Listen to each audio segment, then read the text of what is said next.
اعوذ باللہ من الشیطان الرجیم بسم اللہ الرحمن الرحیم الحمد للہ رب العالمین والصلاة والسلام علی مکی المدنی القرشی العربی رسول الکریم بالقاسم محمد اللهم صل على محمد وعلى محمد وعلى آلہ الاطیبین الطاہرین المعصومین لعنت اللہ علی اعدائہم اجمعین اما بعد فقد قال الحکیم فی کتابہ الکریم بسم اللہ الرحمن الرحیم لیس البر ان تولوا وجوہکم قبل المشرق والمغرب ولکن البر من آمن باللہ والیوم الآخر.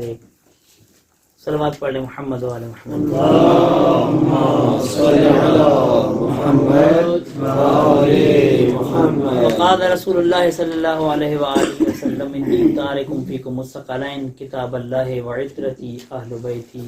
بارہ دیگر صلوات پڑھ لیں محمد وعلی محمد. اللهم صل على محمد وعلى محمد. دعا ہے خالق کائنات آپ تمام دوستان کا اس محفل میں اکٹھا ہونا اپنی بارگاہ میں قبول و منظور فرمائے. اللہ آمین. اور جو دوستان یہاں پہ آئے ہیں زحمت کی ہے خداوند عالم اس کو عبادت میں شمار فرمائے. اللہ آمین. اور میں معذرت خواہ ہوں آپ سب دوستوں سے کہ تھوڑا تاخیر ہو گئی ہے کچھ وجوہات کی بنا پر، لیکن انشاءاللہ آپ کا جو اجر ہے وہ خداوند عالم کے پاس محفوظ ہے اور انشاءاللہ آپ عند اللہ معذور ہیں اس پہ. کوشش کروں گا کہ مختصر ایک جامع سی گفتگو مختصر سی گفتگو، لیکن جس موضوع پہ ہم بات کر رہے ہیں کوشش کروں گا کہ اس موضوع کو جو ہے اس کی جو تشنگی ہے اس کو بھی دور کیا جائے. ساتھ آپ ایک صلوات پڑھ لیں محمد علیہ وسلم. اللهم صل على محمد وعلى محمد. میں نے سرنامہ کلام میں قرآن مجید کی آیت اور روایت کو تلاوت کرنے کا شرف حاصل کیا ہے. قرآن اور فرمان کو اکٹھا تلاوت کرنے کا مقصد یہ ہے کہ مذہب شیعہ خیر البریہ اثنا عشریہ کا دار و مدار یا اللہ کے قرآن پر ہے یا محمد و آل محمد کے فرمان پر. ہم جتنی محبت اہل بیت سے رکھتے ہیں اتنی محبت قرآن سے بھی رکھتے ہیں، لہذا ہم اپنے تمام دینی مسائل کو یا قرآن سے لیتے ہیں یا آل محمد کے فرمان سے لیتے ہیں.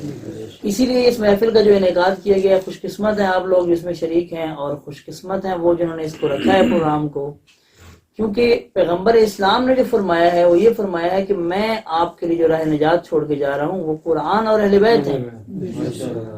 افسوس اس بات پر ہے کہ کچھ لوگوں نے قرآن کو پکڑ لیا ہے اہل بیت کو چھوڑ دیا ہے، کچھ لوگوں نے اہل بیت کا نام لینا شروع کر دیا ہے قرآن کو چھوڑ دیا ہے. خوش قسمت وہ لوگ ہیں جو اہل بیت کا دامن بھی پکڑتے ہیں اور قرآن کو بھی نہیں چھوڑتے، جو مجلس اذا کے بانی بھی ہوتے ہیں اور درس قرآن کے بانی بھی ہوتے ہیں.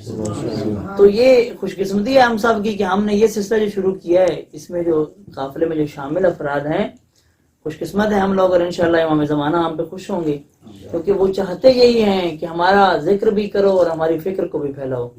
اور ذکر آل محمد ان کے فضائل بیان کرنے سے ملتا ہے اور ان کی فکر جو ہمیں اسی قرآن سے ملتی ہے، قرآن کو پڑھنے سے فکر اہل بیت ملتی ہے. تو جس طرح میں عرض کر رہا تھا شروع میں چند کلمات اگر آپ اجازت دیں تو میں قرآن و اہل بیت کی عظمت بھی تھوڑا بیان کرنا چاہتا ہوں کہ ان کی اہمیت کیا ہے اور ان کے ساتھ کیا ہوا ہے. دیکھیں آل محمد کے فضائل اتنے ہیں کہ اگر روایات ایسی بھی ہیں جن میں کہا گیا ہے کہ اگر درخت کلمے بن جائیں، سمندر سیاہی بن جائے، جنہوں ان سے ہٹنے والے بن جائیں تو ان کے فضائل کو نہیں لکھ سکتے.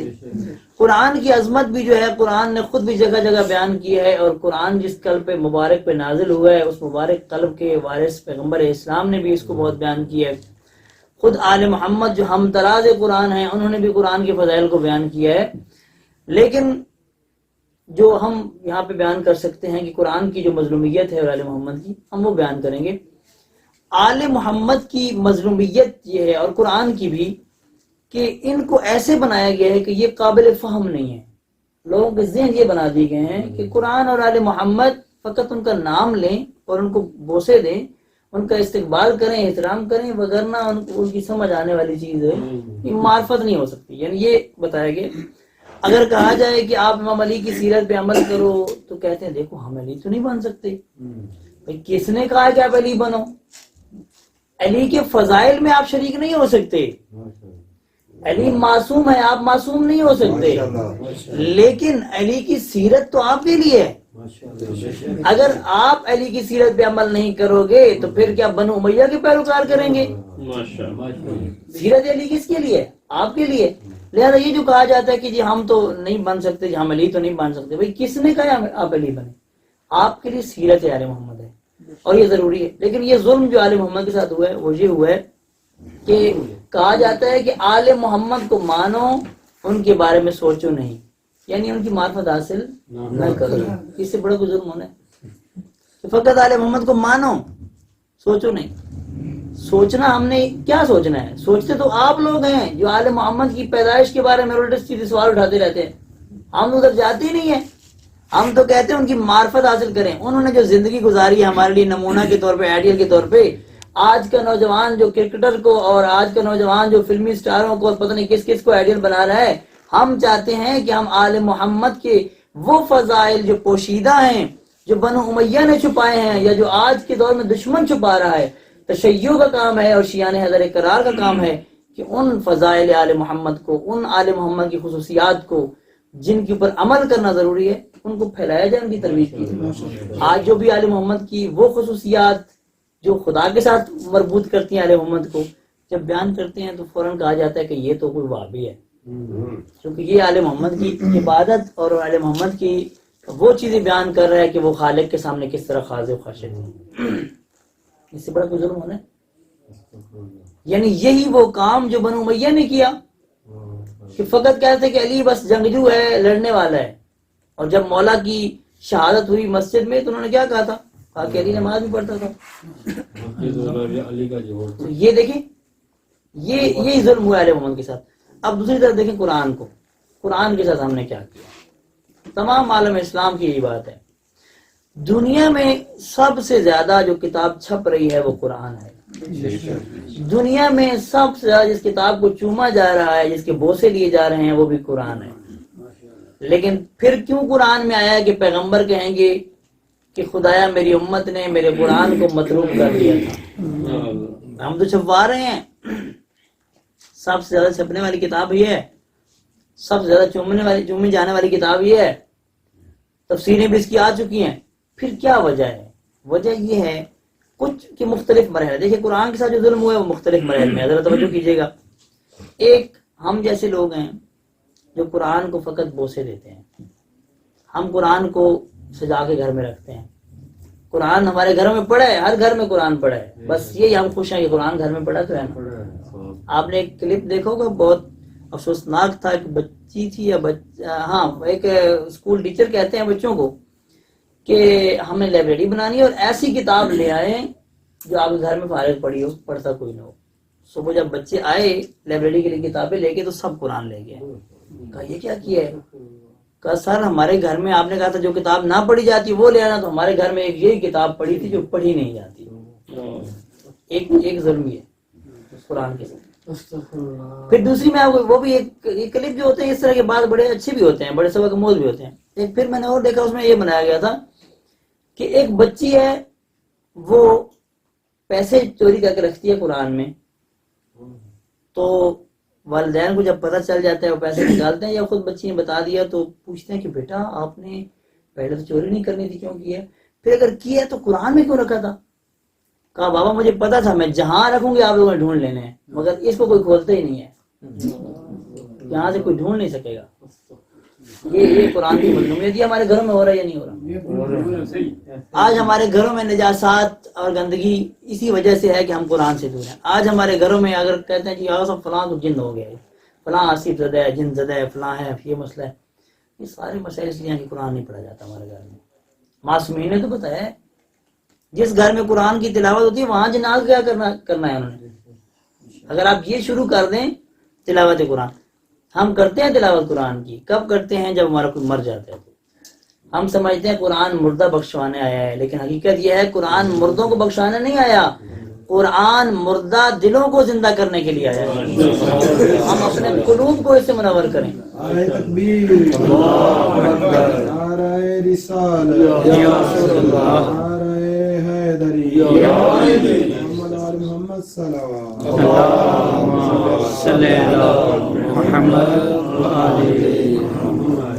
قرآن مردہ قلوب کو زندہ کرنے کے لیے آیا ہے، لیکن ہم اس سے دور ہیں، یہ ہماری غفلت ہے۔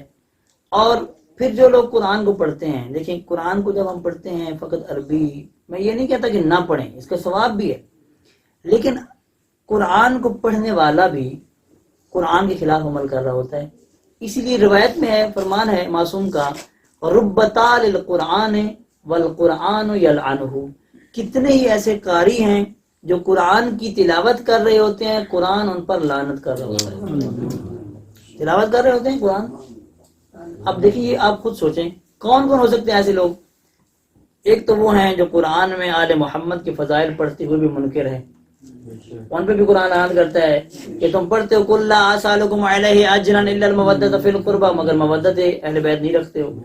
انما یرید اللہ، تو پڑھتے ہو مگر عصمت زہرا کی گواہی نہیں دیتے ہو، ایسوں پہ بھی لعنت ہے۔ اور جو لوگ قرآن تو پڑھتے ہیں مگر قرآن پہ عمل نہیں کرتے، معنی کا ہی نہیں پتا، وہ یا مثال کے طور پہ آج جو ہمارے سٹیج پہ ممبر پہ ہو رہا ہے، ہمارا ممبر ہے لیکن انہوں نے سٹیج بنا دی ہے، سٹیج اور ممبر میں فرق ہوتا ہے لیکن انہوں نے بنا دیا ایسا نا۔ تو ہمارے ممبر پہ جو آج ہو رہا ہے مثلا شرک ہو رہا ہے، قرآن تو بھرا پڑا ہے مشرکین کے خلاف، قرآن تو بارہا کہہ رہا ہے ان الشرک لظلم عظیم، شرک سے بڑا کوئی ظلم نہیں ہے، مگر آج لوگ کہہ رہے ہیں کہ اللہ کے ساتھ فلاں فلاں بھی شریک ہے۔ اب آپ دیکھیں کہ یہ جب قاری قرآن پڑھے گا تو قرآن اسے کیا کہے گا؟ اس پہ لعنت کرے گا قرآن کہ خدا کیا کہہ رہا ہے اور تو کیا کر رہا ہے۔ تو اس لیے قرآن کو سمجھنا ضروری ہے۔ قرآن سے بہت سارے فائدے لوگ اٹھا رہے ہیں، ایک من جملہ یہ ہے کہ تعویذ جو ہوتا ہے وہ بھی قرآن سے بنایا جاتا ہے۔ تو میں یہ بھی نہیں کہتا کہ ایسی روایات بھی ہیں ہمارے پاس کہ فلاں سورہ پڑھو گے تو یہ فائدہ ہوگا، فلاں آیت پڑھو، معصومین نے بتائی ہیں یہ چیزیں۔ مثلا کل ہیں، کل 4 کل جسے کہتے ہیں ہم آپ اپنی زبان میں، معوذتین، یہ صورتیں ہیں، واقعا یہ مفید ہیں، بہت ضروری ہیں، پڑھنی چاہیے گھروں میں، آیت الکرسی ہے، یہ چیزیں ہیں۔ لیکن کیا یہی مقصد تھا قرآن کا کہ ہمیں تعویذ بتایا جائے؟ اس میں ہمارے استاد محترم ایک بہت اچھی مثال دیتے ہیں، وہ کہتے ہیں کہ جس طرح آپ ایک ڈاکٹر کے پاس جاتے ہیں، آپ مریض ہیں ڈاکٹر کے پاس جاتے ہیں، اور کہتے ہیں ڈاکٹر صاحب مجھے یہ تکلیف ہے، وہ آپ کو نسخہ لکھ کے دیتا ہے۔ اب نسخہ لکھ کے دیتا ہے کہ آپ جو میڈیکل اسٹور پہ جا کے دوائی لو، آپ دوائی لینے کی بجائے اسی نسخے کو جو ہے وہ اپنے گلے میں ڈال لیتے ہیں، ٹھیک ہے، تو کیا آپ ٹھیک ہو جائیں گے؟ ڈاکٹر کے پاس جائیں گے تو کہے گا بھائی میں نے آپ کو کہا تھا کہ یہ نسخہ ہے، جو دوائی لو اور پھر استعمال کرو، جو میں نے بتایا پرہیز وہ پرہیز کرو، اور جو میں نے کہا استعمال کرو وہ استعمال کرو، ٹھیک ہو جاؤ گے۔ اگر ایسا نہیں کریں گے تو نسخے کا فائدہ نہیں ہے۔ قرآن کو اگر فقط یہی مقصد ہے کہ قرآن کو ہمیں سینے سے لگا کے رکھنا ہے اور ہمیں نجات مل جائے گی، تو یہ قابل قبول نہیں ہے۔ اب میں نے ابھی یہ نقطہ بیان کرنا ہے، اس کے باوجود جو ہے قرآن میں روایات میں قرآن کی بعض صورتوں کا آیات کا ثواب ذکر ہے کہ یہ صورت پڑھیں، یہ سورہ واقعہ مثلا آپ سب پڑھا کریں رات کو، روایات میں بھی ہے، رزق کے لیے بہت مفید ہے، آزمائی ہوئی چیز ہے، علماء نے بھی بیان کی ہے، عالم و معصومین سے نقل ہے، مجرب عمل ہے، اور بہت سارے اعمال ایسے ہیں چونکہ ہمارا موضوع نہیں ہے۔ لیکن ہدف قرآن کا، قرآن کتاب ثواب نہیں ہے، قرآن کتاب ہدایت ہے، ثواب مقصد نہیں ہے قرآن کا۔ پھر ثواب کیوں ذکر کیا جاتا ہے؟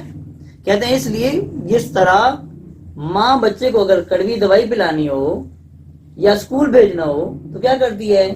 اس کو کہتے ہیں میں تمہیں شیرینی دوں گی، ٹافی دوں گی، فلاں میٹھی چیز کھلاؤں گی۔ ماں کا مقصد مٹھائی کھلانا نہیں ہوتا، وہ دوائی پلانا ہوتا ہے، مگر مٹھائی کا لالچ اس لیے دیتی ہے کہ میرا بچہ جو کہ مٹھائی کو پسند کرتا ہے، ابھی چھوٹا ہے، ابھی بڑا نہیں ہوا، لہذا دوائی کی اہمیت کو نہیں سمجھتا۔ خدا بند عالم جو ثواب ذکر کیا ہے وہ ان بندوں کے لیے ہے جو اہمیت قرآن کو نہیں سمجھتے، وہ اس مٹھائی کے بہانے آئیں، قرآن کے قریب ہو جائیں، قرآن کو پڑھیں، قرآن کے مطالب کو اپنے دلوں میں اتاریں گے تو پھر انشاءاللہ وہ کیا ہو جائیں گے؟ قرآن کو سمجھنے والے ہو جائیں گے، اور پھر یہ چیزیں ان کے لیے مادی چیزیں، یہ ثواب، یہ حوریں، یہ فلاں، یہ کچھ بھی نہیں رہے گا، وہ پھر آگے نکل جائیں گے، اپنے مقصد کو پا لیں گے۔ تو یہ اصل ہدف ہے جو قرآن کا ثواب کہا گیا کہ قرآن میں ثواب ہے، یقیناً ثواب ہے۔ ایک اور نقطہ وہ میں عرض کر دوں کیونکہ اب الحمدللہ قرآنی محفل ہے، قرآن کے حوالے سے یہ بہت اہم نقطہ ہے کہ دیکھیں قرآن میں کہا جاتا ہے کہ ہر چیز موجود ہے، ولا رطب ولا یابس الا فی کتاب مبین، ہر چیز جو ہے قرآن کے اندر، کوئی چیز بھی یعنی ایسی نہیں ہے خشک و تر جو قرآن میں نہ ہو۔ اب یہ سوال ہے، بعض مفسرین نے یہ غلطی بھی کی ہے، انہوں نے کوشش کی ہے کہ ہر چیز کو قرآن میں ثابت کریں۔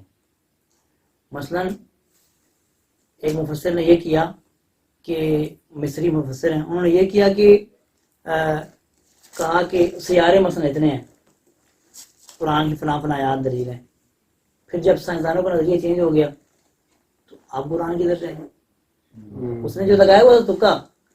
ایت اللہ مصباح یزدی حفظہ اللہ، خدا ان کو صحت کامل و عاجلہ عطا فرمائے، وہ فرماتے ہیں کہ یہ بہت بڑی غلطی جو انہوں نے کی ہے مفسر نے، کہتے ہیں ایسا نہیں کرنا چاہیے۔ قرآن میں پھر کیا ہے؟ جب کہا جاتا ہے کہ قرآن میں ہر چیز موجود ہے اور ہم کہہ رہے ہیں کہ اس طرح کی چیزوں کو قرآن میں ثابت نہیں کرنا، قرآن علمی کتاب نہیں ہے کہ آپ کہیں کہ قرآن میں جو ہے وہ آپ کی سائنسدانوں کے آج کے نظریات اور فلاں فلاں چیز ثابت کریں۔ دیکھیں ہر چیز کا ایک موضوع ہوتا ہے، ہر چیز کا ایک موضوع ہوتا ہے، قرآن کا بھی ایک موضوع ہے، وہ کیا ہے؟ ہدایت انسان۔ قرآن میں ہر چیز موجود ہے مگر وہ چیز جو آپ کی ہدایت سے متعلق ہے۔ بے شک فرمائیے نقطے کی طرف، نقطہ یہ ہم یہ نہیں کہہ رہے قرآن میں نہیں ہے، ہر چیز ہے مگر جس سے آپ کی ہدایت تعلق رکھتی ہے، یعنی جس کے اوپر عمل کر کے آپ سعادت کی منزل پر پہنچ سکتے ہیں، وہ قرآن میں موجود ہے، چاہے وہ فقہی اعتبار سے ہو، اعتقادی اعتبار سے ہو، اخلاقی اعتبار سے ہو، اجتماعی و معاشرتی اعتبار سے ہو، وہ ہر چیز موجود ہے۔ لیکن آپ بندہ کہے بھئی آپ نے کہا قرآن میں ہر چیز موجود ہے تو مجھے بتائیں کہ یہ عمارت بنانا قرآن میں کدھر لکھا ہوا ہے؟ اور کچھ لوگ کوشش بھی کرتے ہیں فلاں آیت فلاں چیز پہ دلالت کرتے ہیں فلاں، دیکھیے کلیات ہیں، کلی رہنمائی ہے، لیکن اگر اب میں آپ کو یہ عرض کروں کہ آپ اگر یہ سوال کریں کہ نماز کی رکعتیں قرآن میں کہاں ہیں؟ لکھی ہوئی ہیں، رکعتیں تو نہیں ہیں قرآن میں، وہ تو احادیث میں ہے۔ لہذا یہ تلاش کرنا شروع کر دینا کہ یہ چیز قرآن میں کیوں نہیں، یہ کیوں نہیں۔ بھائی قرآن کا موضوع ہے، وہ ہے ہدایت۔ کچھ نے قرآن کو کتاب ثواب سمجھ لیا، کچھ نے قرآن کو اپنے علمی معاملے حل کرنے کا ذریعہ سمجھ لیا، اور کچھ نے قرآن کو اپنے لیے تعویذ دھاگے کا ذریعہ بنا لیا، کچھ نے مردوں کے لیے رکھ لیا۔ یہ ظلم ہے جو قرآن کے ساتھ ہو رہے ہیں۔ اصل مقصد کیا ہے؟ ہدایت، اور وہ ہم اس سے لیتے نہیں ہیں۔ اسی لیے جو ہے قرآن ہونے کے باوجود آج مسلمان انحطاط اور ذلت کا شکار کیوں ہیں؟ کیونکہ قرآن سے دور ہے، جو خدا نے منشور دیا ہے اس منشور سے ہم کیا ہیں؟ دور ہیں۔ کیونکہ منشور کے ہم قریب ہی نہیں جاتے، اور ہم کہتے ہیں سمجھ نہیں آتا مجھے عربی ہے۔ بچے کا میسج آ جائے، اب خط تو میں نہیں کہوں گا، خط کا تو زمانہ ہی نہیں رہا، میسج آ جائے انگلش میں آ جائے یا فرانسی زبان میں آ جائے تو فوراً بھاگتے ہیں کہ ترجمہ کروائیں، پتہ کریں کہ ایسا کیا ہے۔ اللہ کا پیغام آیا ہوا، کبھی کسی نے کوشش کی ہے کسی نوجوان سے کہیں کہ یار مجھے سنا دو اس میں کیا لکھا ہوا ہے؟ بہرحال ہم نے یہ سلسلہ شروع کیا ہے، انشاءاللہ تعالی اگر خدا نے توفیق دی تو یہ سلسلہ جو ہے ہمارا بڑھے گا آگے۔ موضوع جو ہم نے رکھا تھا وہ تھا ایمان۔ ایمان کے موضوع پہ ہم نے کچھ گزارشات کی بھی تھیں۔ ہم نے پچھلے درس میں جو ہے وہ 3 قسم کی آیات ذکر کی تھی۔ ہم نے کہا تھا کہ انسان کی کامیابی کے بارے میں 3 قسم کی آیات ہیں۔ کچھ آیات کہتی ہیں کہ انسان ناکام ہے، اور وہ ساتھ بتائے ہیں کہ وہ کون کون ہے جو ناکام ہے، انسان جو فلاح نہیں پائیں گے، کامیاب نہیں ہوں گے۔ دوسرا ہم نے وہ بیان کیے تھے کہ جو انسان جو ہے شاید خدا نے کہا لعلکم تفلحون، شاید فلاح پا جاؤ، اور تیسرا یہ ہے جن کو کہا ہے کہ حتماً ان کے لیے فلاح موجود ہے، وہ فلاح پائیں گے، جیسا کہ مومنون کی صفات سورہ مومنین میں ہم نے اس کو ذکر کیا تھا۔ ابھی ہم ایمان کے حوالے سے، جو کہ ہماری جو منبع اور ماخذ ہے یہاں پہ اس درس میں بالخصوص جو ہمارا زیادہ منبع ہے وہ قرآن کے ساتھ ساتھ رہبر معظم انقلاب سید علی خامنہ کی کتاب جو ہے، اس میں ایمان کے حوالے سے گفتگویں ہیں ان کی، وہ ہمارا منبع ہے۔ تو یہاں پہ ہم جو ہے بیان کریں گے اس حوالے سے چند نکات ضروری جو ایمان کے حوالے سے ہیں۔ دیکھیں ایمان کے حوالے سے ایک تو کم از کم 700 آیات ایمان کے حوالے سے موجود ہیں قرآن میں، جس میں مومنین کی صفات ہیں، مومنین کے لیے بشارتیں ہیں، ایمان کے فائدے ہیں، کون مومن ہے، اور اس طرح کی جو آیات ہیں۔ اچھا ایک اور میں اور عرض کر دوں، وہ یہ ہے کہ آپ اس درس کو گفتگو کو ایک کلاس کے طور پہ سنا کریں، ذہن میں یہ ہو کہ یہ کلاس ہو رہی ہے، ٹھیک ہے نا؟ اگر آپ کے ذہن میں یہ ہو کہ ہم نے ادھر مجلس سننی ہے، خطابت والا انداز ہونا ہے، تو پھر ہمارا وہ تعلیمی سلسلہ جب نہیں رہے گا تو پھر ہم باتیں بھی جو خطابت میں ایسی کریں گے جو فوری وقت پہ فائدہ ہوگا، علمی فائدہ نہیں ہوگا. ہم نے کوشش کرنی ہے کہ اس کو ایک کلاس کے طور پہ پڑھنا ہے. ٹھیک ہے، دونوں روشیں انشاءاللہ ہوں گی، آپ کو بور نہیں ہونے دوں گا، لیکن ذہن میں یہ رکھنا ہے کہ یہ کلاس ہے. ٹھیک ہے. تو میں نے عرض کیا کہ 700 آیات تقریباً جو ہے قرآن میں ایمان کے حوالے سے موجود ہے. ابھی جو ہم شروع کرنا چاہ رہے ہیں وہ یہ ہے کہ چند مین نکات ہیں، توجہ فرمائیں. پہلا نقطہ جس پہ ہم نے بات کرنی ہے وہ یہ ہے کہ قرآن نے ایمان والوں کو کون سا برنامہ دیا، کہ ایمان والے کون ہیں اور ان کی کیا کیا ان کی ذمہ داریاں ہیں. لیکن خالی ایمان تو کافی نہیں ہے نا. اگر آپ کہیں خالی ایمان کافی ہے، تو خالی ایمان لانے والے، اگر ایمان فقط قلبی چیز ہے، دل میں ہونا ضروری ہے یا زبان پہ ہونا ضروری ہے، تو بہت سارے تھے تاریخ اسلام میں تو دل میں مانتے تھے کہ پیغمبر سچے ہیں. ابو لہب کو پتا تھا کہ محمد سچے ہیں، ولید بن مغیرہ جانتا تھا کہ محمد سچے ہیں، ابو جہل کو پتا تھا کہ محمد سچے ہیں، مگر ہم اس کو مومن مانتے نہیں، کیونکہ ایمان کے بعد جو ذمہ داریاں ہوتی ہیں وہ انہوں نے ادا نہیں کی، ایسا مومن نہیں. اگرچہ وہ کہیں کہ ہم دل میں مانتے تھے. مثلا اس طرح زبان سے اقرار بھی کافی نہیں ہے. ٹھیک ہے. عمر عاص جو تھا وہ زبان سے تو اقرار کرتا تھا، بلکہ اگر زبان سے اقرار کہا جائے کہ کافی ہے تو وہ تو شیعہ بھی تھا. پوچھے کیسے؟ اس نے علی کی فضیلت بیان کی ہے، اس نے کہا ہے کہ معاویہ تم غلط ہو اور میں نے اپنا دین بیچا ہوا ہے، میں جانتا ہوں کہ علی حق پر ہے. جانتا تھا، وہ زبان سے اقرار بھی کر رہے، مگر ہم اس کو شیعہ نہیں مانتے. کیوں؟ اس لیے کہ فقط زبان سے کہنے سے کہ علی حق ہے، علی سچا ہے، انسان شیعہ نہیں ہوتا. شیعہ ہونے کے لیے جو ذمہ داریاں آتی ہیں انسان پہ ان کو بھی ادا کرنا ہے. آج بھی مشکل ہے. آج جو پرابلم سب سے بڑی ہے، جن کو تکلیف ہوتی ہے علماء سے اور جن کو تکلیف ہوتی ہے پیروان اہل بیت سے جو صحیح معنوں میں بتاتے ہیں کہ یہ کرنا چاہیے، ان کو پرابلم یہی ہے. وہ کہتے ہیں یہ کیوں کہتے ہیں کہ یہ کریں وہ کریں، ہم جو کر رہے ہیں بس وہ کافی ہے، بس علی علی کرتے جائیں، شاہ جانے اور جبکہ ایسا نہیں ہے. شاہ مجرموں کو چھڑانے نہیں آیا، شاہ تو جرم چھڑوانے آیا ہے. آپ نے علی کے کہنے پہ جرم چھوڑنے ہیں. اور یہ بھی آپ سب جانتے ہیں کہ کوئی بھی بندہ سفارش اسی کی کرتا ہے جس کے ساتھ کوئی تعلق ہو، جس کے ساتھ تعلق ہو، اور سفارش کرنے والا بھی یہی کہتا ہے کہ یار یہ بندہ بہت اچھا ہے، اس سے غلطی ہو گئی ہے. سفارش کرنے والا بھی اسی کی سفارش کرتا ہے جو کبھی کبھی غلطی کرے، جو روز غلطیاں ہی کرتا رہے. سفارش کرنے والا کہتا ہے کہ تم جب ہو ہی غلط تو سفارش کیسے کروں. اب علی نے سفارش تب ہی کرنی ہے جب کبھی کبھی غلطی ہو جائے، اور وہ بھی غلطی سے غلطی ہو جائے. تو مجھے فرما رہے ہیں نا، یہ میں ویسے کہہ رہا ہوں غلطی سے غلطی، جیسے کہتے ہیں نا اپنی زبان بھائی بھولے سے یا انسان غفلت کی وجہ سے ہو جائے غلطی، نہ یہ کہ انسان غلطیوں کا منبع و ماخذ بنا ہوا اور کہے کہ میں جو ہے علی جانے، اور جو نام علی لیتے ہوئے بھی غلط کر رہا ہو، نام علی لیتے ہوئے بھی گانے لگا رہا ہو، اپنی زبان طرزیں لگا رہا ہو، جو جس زبان سے نام علی لیتے اسے شراب پی رہا ہو، وہ کس طریقے سے کہہ سکتا ہے کہ میں جو ہے میری بخشش ہو جائے گی. یہ مشکل ہے بہرحال آج ہماری. لیکن ہم جو گزارش کرنے لگے تھے، ایک یہ تھا کہ برنامہ کون سا دیا ہے. دوسرا ہمارا جو یہاں پہ ٹاپک ہوگا، اشارہ کروں گا، وہ ہے کہ ایمان کے اثرات کیا ہیں. کوشش کروں گا جلدی گزروں گا، گھبرائیے گا نہیں انشاءاللہ.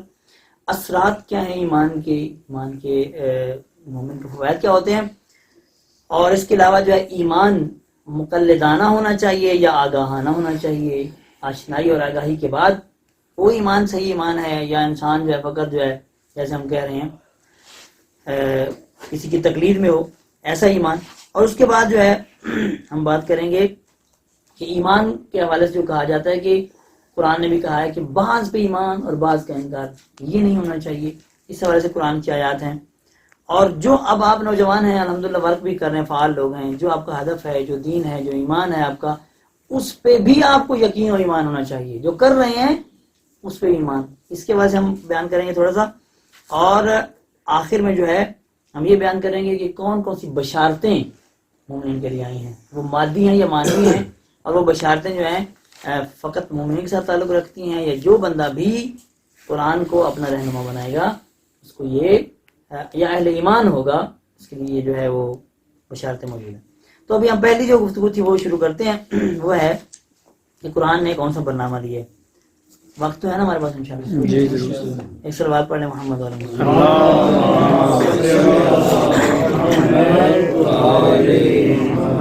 دیکھیں میں نے شروع میں عرض کیا ہے کہ یہ ایک تعلیمی سلسلہ ہے ہمارا، اس میں آپ لوگوں نے کام بھی کرنا ہوتا ہے. یہ کمال ہمارا نہیں ہے کہ ہم فقط ایک گفتگو کر دیں اور آپ لوگ سن لیں مجلس کی طرح اور چلے جائیں، ایسے نہیں ہے، بلکہ مراجعت کی کریں، قرآن میں جا کے خود دیکھا کریں. اب میں اگر یہاں سوال کروں کہ پچھلے درس کو کس نے دیکھا ہے تو مجھے سارے ماشاءاللہ مصروف ہیں، لیکن مصروفیت نکالنا ہے ٹائم آپ نے، اور یہ ہم نے موضوعی کام شروع کیا ہے. آپ آیات میں جا کے دیکھیں. ابھی میں جو کام بتانے لگا ہوں اس کو ذرا غور کیجیے گا، دیکھیے گا، اور اس طرح سے اور بھی دیکھنا ہے آپ نے کام. رہبر معظم کی تاکید بھی ہمیشہ یہی رہی ہے اپنے کلاس میں کہ آپ جو کیا کریں، خود جا کے رجوع کریں قرآن کی طرف. یہ ہم نے اشارہ دینا. اگر آپ نہیں کریں گے تو پھر میں لگا رہوں گا، پھر نہیں کہنا کہ آپ نے لمبا کر دیا. اگر آپ یہ یقین دلائیں گے تو پھر میں فقط اشارے دوں گا اور آپ باقی کام خود کریں گے. ایک صلوات پڑھ لیں محمد والے محمد کی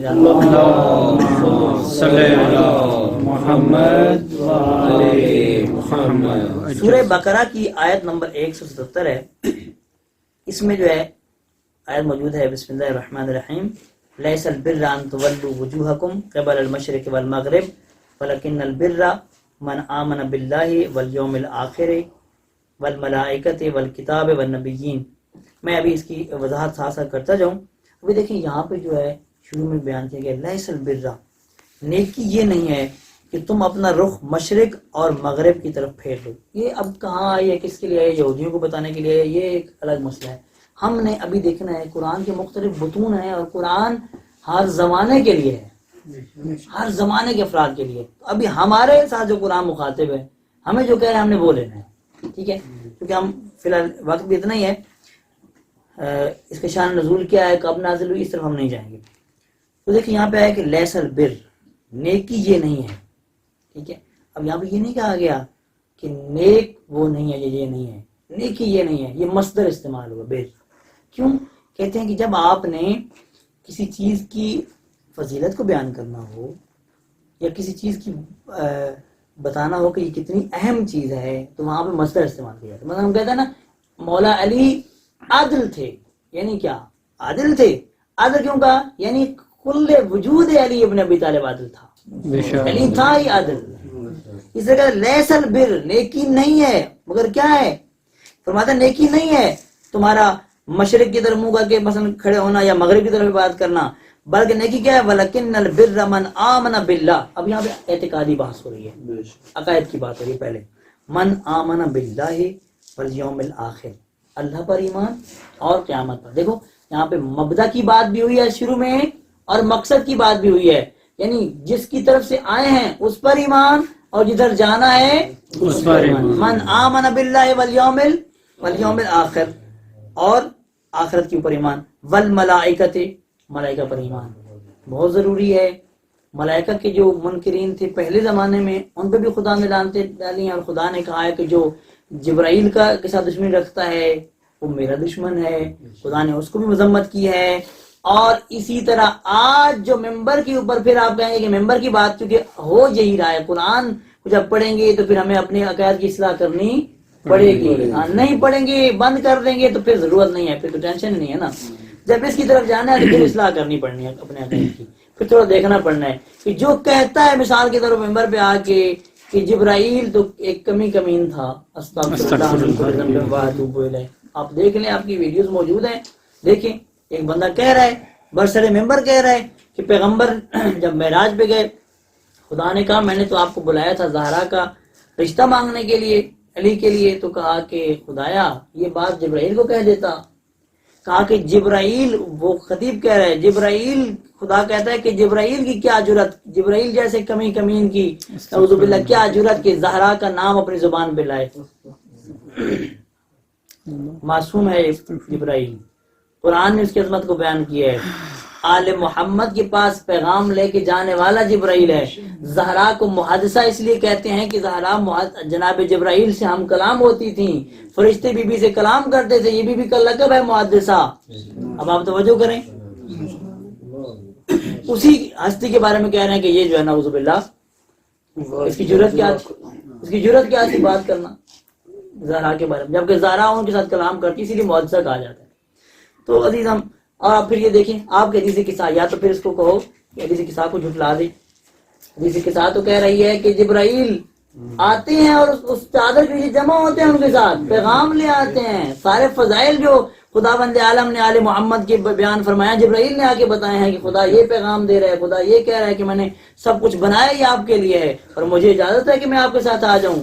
تو وہاں پہ اجازت ملتی ہے. اب اس جبرائیل کو کہا جا رہا ہے کہ یہ توجہ کریں یہ کتنے غلط عقائد ہیں اور کس طرح ہم آگے بیٹھ کے جو ہے وہ ماشاءاللہ سبحان اللہ کر رہے ہوتے ہیں. تو بہرحال خدا ہمیں توفیق دے. اس کا جو بڑا نقصان ہو رہا ہے وہ یہ ہے کہ ہم پڑھنے والے سے برات تو کر سکتے ہیں کہ بھئی یہ مشرک ہے، یہ ہمارا نہیں ہے، مگر ہم سننے والوں کے لیے کہاں جائیں؟ یہ تو ہمارے اپنے ہیں. کسی کا بھائی بیٹھا ہے، کسی کا چچا بیٹھا ہے، کسی کا ماموں بیٹھا ہے، واہ واہ سبحان اللہ کر رہا ہے. اب دکھانے والا کہہ رہا ہے یہ دیکھو، تم کہتے ہو مرزائی تو مشرک ہے، مرزائی جو ہیں وہ کافر ہیں مثال کے طور پہ، ہم تو نہیں ہیں. یا تم جو ہے وہ کہتے ہو کہ ہم تو توہین نہیں کرتے انبیاء کی، ہم تو خدا کی توہین نہیں کرتے، یہ دیکھو کیا ہو رہا ہے. ہم کہیں گے پڑھنے والا غلط ہے، ہم اس کو نہیں مانتے. کہیں گے پھر یہ نعرے کیوں لگا رہے ہو؟ یہ ساری چیزیں دیکھنی ہے. لہذا کوشش کریں اپنی قوم کے اندر شعور لے آئیں. البتہ میں یہاں پہ یہی میسج دوں گا دوسرے برادران کو، اور کوئی میری بات سنیں اور یہ سوچے تو ان کو یہ بتا دوں کہ یہ جو چیزیں ہیں یہ صرف شیعہ میں نہیں ہیں، یہ اور طرف بھی آ چکی ہیں.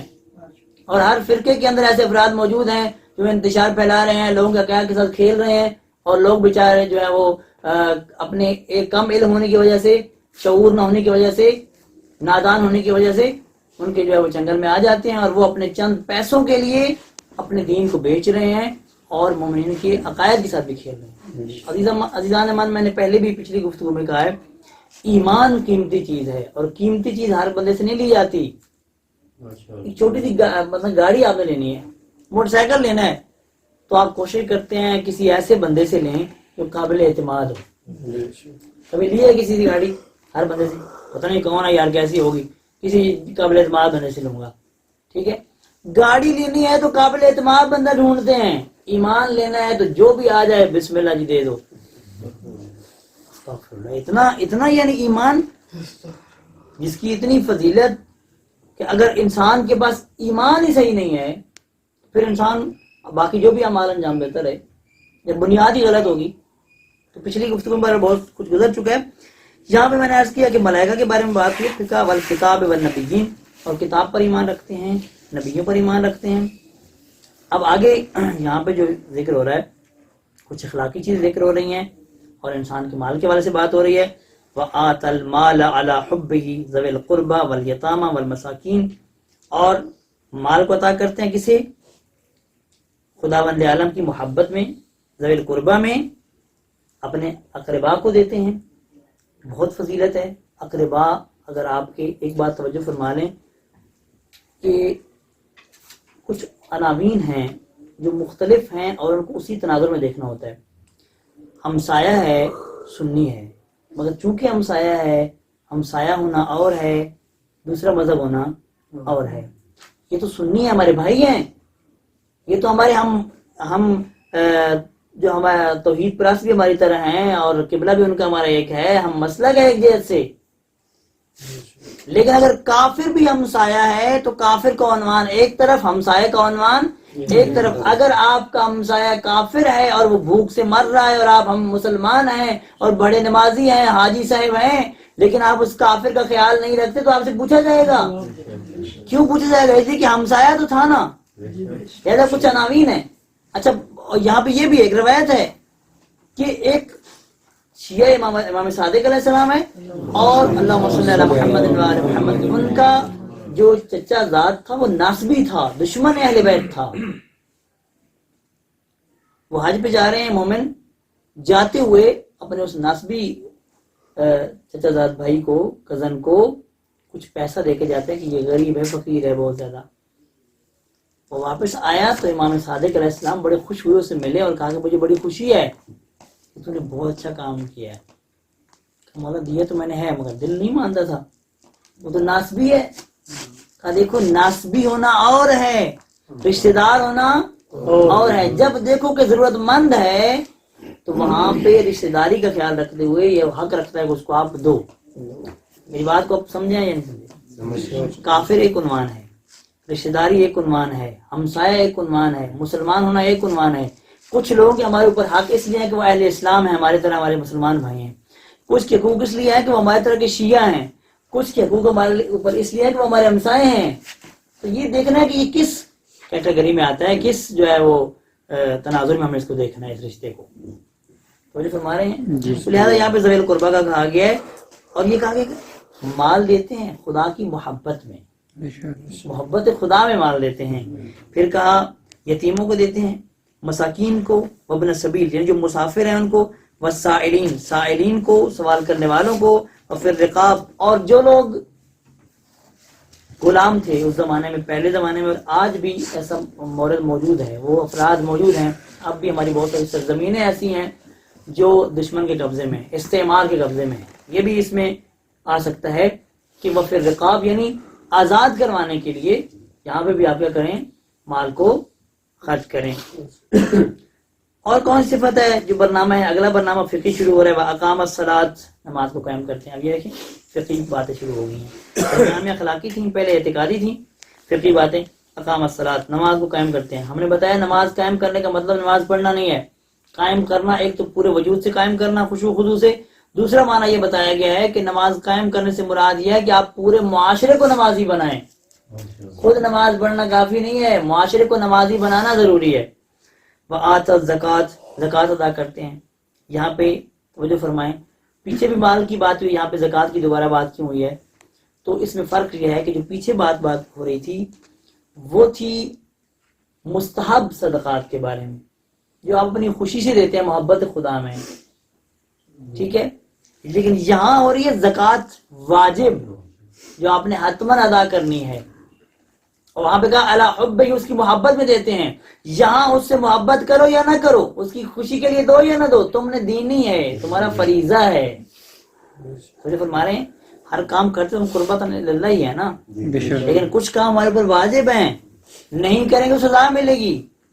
لیکن مزہ اور لطف تب آتا ہے جب انسان وہ کام بھی انجام دے جن پر سزا ملنی ہے، اور وہ بھی انجام دے جو فقط رضائے خدا کے لیے ضروری ہے. تو فرما رہے ہیں تو یہاں پہ کہا گیا کہ زکات. اب میں چھوٹی سی تشریح کر دوں کہ زکات صدقہ جو ہوتا ہے وہ بھی دو قسم کا ہوتا ہے. ایک تو مستحب صدقات ہیں جو آپ دیتے ہیں، فقیروں کو دیتے ہیں، اور ایک واجب جیسے زکات ہے، گندم پہ زکات ہے، جانوروں پہ زکات ہے. اور دینے کی بھی دو طریقے ہیں. ایک دفعہ یہ ہوتا ہے کہ آپ دیتے ہیں فقراء کو، ایسے لوگوں کو جن کو دینے سے ثواب ملتا ہے، یہ صدقہ ہے. اور ایک دفعہ دیتے ہیں صدقہ جاریہ کے طور پہ، آپ کسی کو قرآن مجید لے کے دے دیتے ہیں. یہ صدقہ جاریہ ہے، جب تک وہ پڑھتا رہے گا آپ کو ثواب ملتا رہے گا. جہاں پانی کا بندوبست نہیں ہے وہاں پانی کا بندوبست کر دیتے ہیں، یہ صدقہ جاریہ ہے. جہاں پہ جو ہے مثال کے طور پہ کسی جگہ پہ مومن بجلی کی مشکل ہے، کوئی مشکل جہاں آپ دیکھتے ہیں اجتماعی معاملات میں آپ ایسا صدقہ کرتے ہیں کہ جاری رہے، تو آپ جانتے ہیں کہ انسان کے مرنے کے بعد نامہ اعمال تو بند ہو جانا ہے، مگر خوش قسمت ہیں وہ لوگ جو صدقہ جاریہ کے ذریعے اپنا نامہ اعمال کھلا رکھ کے جاتے ہیں. جب چلے جائیں گے تب بھی پیچھے سے لکھا جاتا رہے گا. اور میں عرض کر دوں نیک اولاد بھی صدقہ جاریہ ہے. نیک اولاد چھوڑ جائیں گے تو وہ بھی صدقہ کے طور پہ وہ آپ کے جو وہ اعمال اچھے انجام دیں گے وہ آپ کو تاجر ملتا رہے گا. یا آپ تعلیمی نظام میں کسی طالب علم کی مدد کرتے ہیں، کتابیں لے کے دیتے ہیں، قلم لے کے دیتے ہیں، کسی کام میں وہ پڑھے گا، پڑھائے گا، آگے چلتا رہے گا، ثواب آپ کو ملتا رہے گا. تو یہ ہے اس عنوان سے. آگے چلتے ہیں، فرماتے ہیں کہ اور کیا کرتے ہیں، وہ جو معاہدہ کرتے ہیں اس کی پابندی کرتے ہیں. یہ بھی مومن کی علامت ہے کہ مومن کیا کرتا ہے، معاہدوں کی پاسداری کرتا ہے. دیکھیے معاہدے کی پاسداری کیوں ضروری ہے، وفا جو آپ عہد کرتے ہیں اس کی وفا کیوں ضروری ہے، کتنی ضروری ہے، بہت ساری روایات موجود ہیں. اس کی ضروری ہونے کی وجہ یہ ہے کہ آپ کی جتنا بھی اجتماعی زندگی ہے نا اس کی بنیادیں وفائے عہد پہ ہیں، وعدہ وفائی پہ ہیں. اگر وعدہ وفائی نہیں ہوگی تو اجتماعی معاشرے کی بنیادیں لرز جائیں گی، ہل جائیں گی. آپ دیکھیں لین دین کرنا ہے، اب کیسے یقین کریں، کوئی وعدہ کرتا ہے اگر پوری کائنات میں وعدہ خلافی شروع ہو جائے تو کون کسی پہ اعتماد کرے گا؟ جب اعتماد ہی نہیں رہے گا تو نظام کیسے چلے گا؟ نہ آپ خرید و فروخت کر سکتے ہیں، نہ آپ کوئی اور اخلاقی کام، کوئی جو بھی آپ کرنا چاہتے ہیں نہیں کر سکتے، کیونکہ اس پہ اسی لیے جو ہے بہت ساری روایات میں جو ہے تاکید جن چیزوں پہ ہوئی ہے ان میں ایک جو تاکید ہوئی ہے کہ اگر کافر ہے تو اس کے ساتھ بھی آپ نے ادا کرنا ہے، یہ کام کرنا ہے. اور مومن ہے تب بھی کرنا ہے، جس حالت میں آپ نے کرنا ہے 3 چیزیں ہیں، ایک وفائے عہد یعنی وعدہ وفائی، دوسرا امانت میں خیانت نہیں کرنی، امانت مستحق تک جو جس کی امانت اس تک پہنچانی ہے، اور تیسری جو چیز ہے وہ والدین کا احترام، کافر ہیں یا مسلمان آپ نے احترام کرنا ہے، امانت بھی دینے والا کافر ہے یا مسلمان آپ نے دینی ہے، وعدہ وفائی جس سے آپ نے وعدہ کیا ہے وہ کافر ہے یا مسلمان آپ نے وعدہ وفا کرنا ہے، یہ 3 چیزیں بہت تاکید ہوئی ہے۔ اور آگے فرماتے ہیں کہ پھر کیا کرتے ہیں، والصابرین فی الباساء والضراء وحین البأس، اور صبر کرتے ہیں تنگ دستی میں، مصیبت میں اور جنگ میں، اولئک الذین صدقوا واولئک هم المتقون، یہ یہاں پہ تھا اس حوالے سے، یہ آپ انشاءاللہ خود دیکھیں گے، میں نے آیت بتا دی ہے سورہ بقرہ میں، اس کو ذرا توجہ فرمائیے گا اور دیکھیے گا۔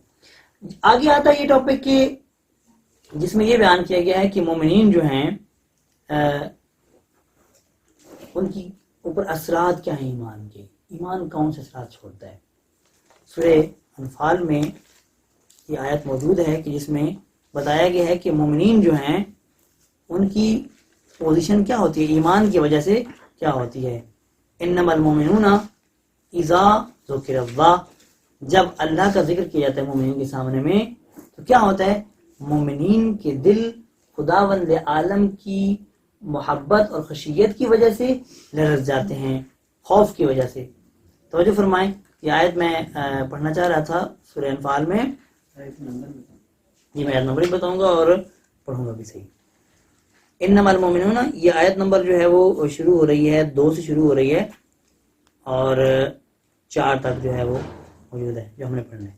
انما المؤمنون الذین اذا ذکر اللہ وجلت قلوبہم، مومن کون ہیں، مومن تو صرف وہ ہیں کہ جب اللہ کا ذکر کیا جاتا ہے تو ان کے دل کانپ جاتے ہیں، اور جب انہیں اس کی آیات پڑھ کر سنائی جاتی ہیں، وَإِذَا تُلِيَتْ عَلَيْهِمْ آیَاتُهُ، جب اس کی آیات پڑھ کر سنائی جاتی ہیں، زَادَتْهُمْ ایمانا، ان کے ایمان میں اضافہ ہو جاتا ہے، وَعَلَى رَبِّهِمْ يَتَوَكَّلُونَ، اور وہ کون ہیں جو اپنے رب پر ہی توکل کرتے ہیں، یتوکلون، توکل کرتے ہیں اپنے خدا پر۔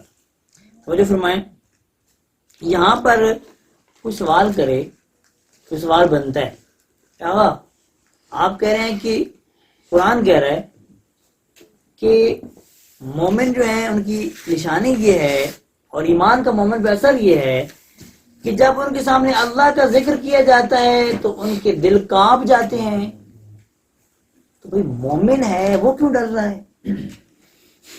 کبھی آپ نے دیکھا ہے وکیل صاحب بیٹھے ہیں، جو مجرم ہوتا ہے وہ تو ڈرتا ہے عدالت میں، لیکن جو خطا سے پاک ہے وہ مطمئن ہوتا ہے کہ مجھے کوئی مشکل نہیں ہونی۔